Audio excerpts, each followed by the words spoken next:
अब सुनिए कहानी का अगला भाग। स्वाति के दरवाज़ा खटखटाने पर 50-55 साल के एक आदमी ने दरवाज़ा खोला। कौन मांगता है? मुझे आपकी बेटी से मिलना है। क्यों मिलना है और किसने भेजा है? जी मुझे पुलिस ने भेजा है। स्वाति झूठ नहीं बोलती थी, पर उसे कुछ समझ ही नहीं आया। दिमाग में जो पहली बात आई उसने बोल दी, हमारे पास तो कोई फ़ोन नहीं आया। अस्पताल से सारे चेकअप कराकर उनकी इजाज़त लेकर ही हम घर आए हैं।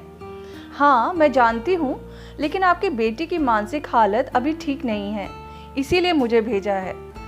मानसिक हालत तो उसकी वजह से मेरी खराब है, अपने साथ साथ हमारे चेहरे पर भी कालिक पोत दी। बाहर जाना मुश्किल हो गया है मेरा।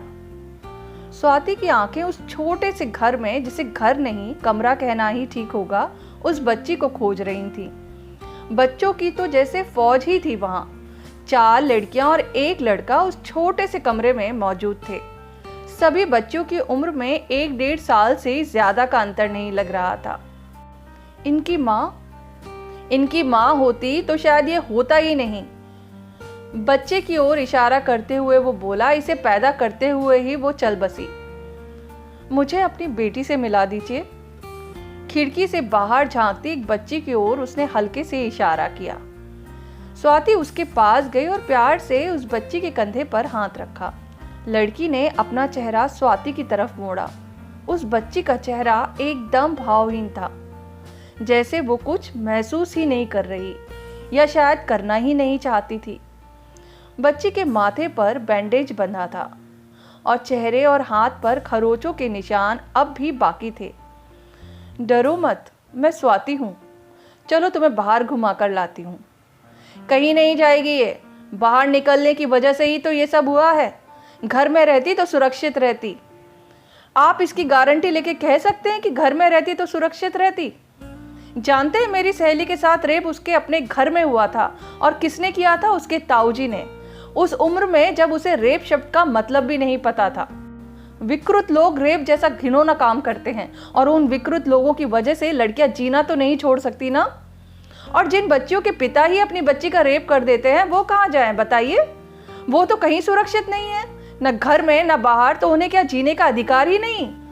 एक बात ध्यान से सुन लीजिए, इस बच्ची को अब आप और नहीं डराएंगे, वरना मुझे पुलिस में आपकी शिकायत करनी होगी। स्वाति शेरनी की तरह दहाड़ रही थी। उसके पिता के मुंह से फिर कोई शब्द नहीं निकला।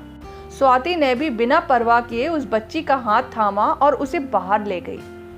बस्ती के बाहर एक छोटा सा पार्क था। स्वाति ने आते हुए देखा था। वो उसे लेकर उसी ओर चल दी। बच्ची नजरें झुकाए हुए चुपचाप स्वाति के साथ चली जा रही थी। तुम्हारा नाम क्या है? मेधा। वाह कितना प्यारा नाम है। लगता है पढ़ाई में भी तुम बहुत होशियार होगी। बच्ची ने कोई जवाब नहीं दिया। गार्डन में एक बेंच पर बिठाकर स्वाति ने उस बच्ची से कहा, बेटा डरो मत, मैं उस हादसे को लेकर आपसे कोई सवाल नहीं करूंगी। तुम्हें पता है मेरे साथ भी ऐसा हो चुका है। ये सुनकर उस बच्ची ने पहली बार स्वाति की आंखों में झांका। दोनों की नजरें एक दूसरे को देख रही थीं। स्वाति ने उसके मासूम चेहरे को अपने दोनों हाथों में लिया और कहा, जो दर्द तुम महसूस कर रही हो ना, मैंने भी किया था। मैंने भी गलती की थी घर से बाहर सावधानी ना बरतने की। बस वही गलती तुमसे हो गई। हमारी और कोई गलती नहीं है, और जो गलत नहीं होते वो किसी से नहीं डरते।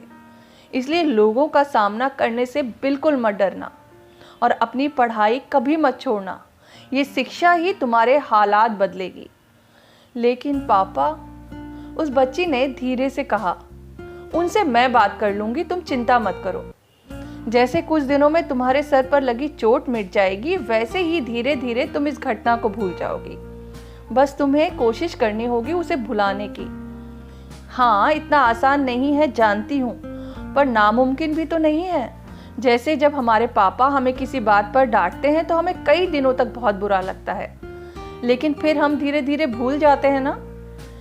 इस बुरी घटना को भी तुम जल्दी भूल जाना, और ये फिर ना हो इसके लिए कुछ बातों का ख्याल रखना। वो बातें मैं तुम्हें कल बताऊंगी, ठीक है? रास्ते में एक दुकान से स्वाति ने उसके लिए एक बड़ी सी चॉकलेट ली और उसे देने लगी। दीदी, वो 5 रुपए वाली लो ना, बहुत सारी आ जाएंगी, फिर हम सब लोग मिलकर खा सकते हैं। स्वाति ने उस बच्ची की बात पर मुस्कुराते हुए कहा, ठीक है। स्वाति बच्ची को लेकर घर आ गई और उसके पिता को एक साइड में ले जाकर समझाया, इसका स्कूल जाना मत छुड़ाना और इस घटना को उसे बार बार याद मत दिलाना। मैं इसे देखने आती रहूंगी। वहां से स्वाति सीधा क्लास गई। बच्चों को पढ़ाते हुए भी बार बार मेधा का मासूम चेहरा उसकी नज़र के सामने आ रहा था। मेधा से मिलने के बाद वो उसे भुला ही नहीं पा रही थी। क्लास खत्म करके वो घर पहुंची। शाम को जब अनिमेष आया तो उसने पूछा, तुम उस लड़की से मिली? हाँ। कैसी है अब वो? टाइम लगेगा उसे हादसे को भुलाने में। मैं कल फिर जाऊंगी उसके घर। पहले मुझे उसका विश्वास जीतना होगा, उसे यकीन दिलाना होगा कि इस तरह के हादसे से आगे बढ़ा जा सकता है, जिंदगी वहीं रुक नहीं जाती। अनिमेष, इस तरह के हादसों से बाहर निकलने में अपनों का साथ चाहिए होता है, लेकिन बेचारे की माँ ही नहीं है और उसके पिता से मिलकर मुझे ज़्यादा कोई उम्मीद नहीं है। क्यों? क्या हुआ? वही, हर बात के लिए लड़की को ही दोष दे देना, जैसे इस हादसे के लिए वो खुद जिम्मेदार है। सही कह रही हो यार, पता नहीं लोगों की मानसिकता कब बदलेगी। कभी लड़कियों के कपड़ों को वजह बना देते हैं तो कभी उनके देर रात निकलने को। और जब 4-5 साल की बच्ची का बलात्कार होता है तो क्या वजह देते हैं ये लोग। तुम्हें पता है अनिमेष, मैंने एक केस पढ़ा था जिसमें महाराष्ट्र की 10वीं कक्षा की एक लड़की का गैंग रेप हुआ था। उसने उन लड़कों के खिलाफ केस दर्ज कराया, लेकिन कुछ ही समय में वो लड़के बेल पर बाहर आ गए।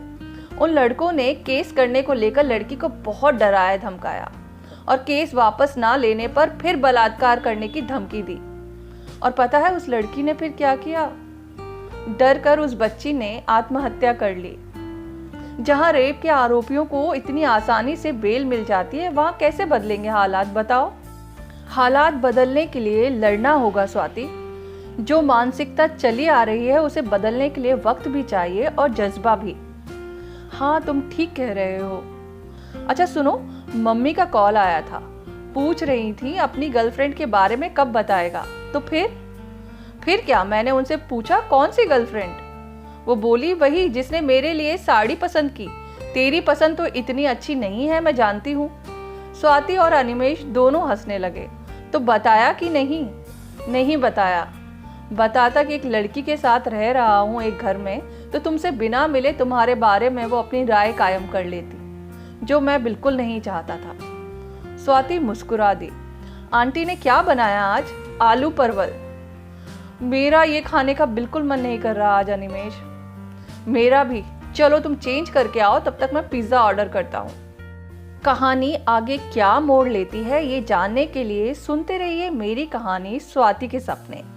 और अगर अभी तक आपने मेरे चैनल को सब्सक्राइब नहीं किया है तो जल्दी से इसे सब्सक्राइब कर लीजिए।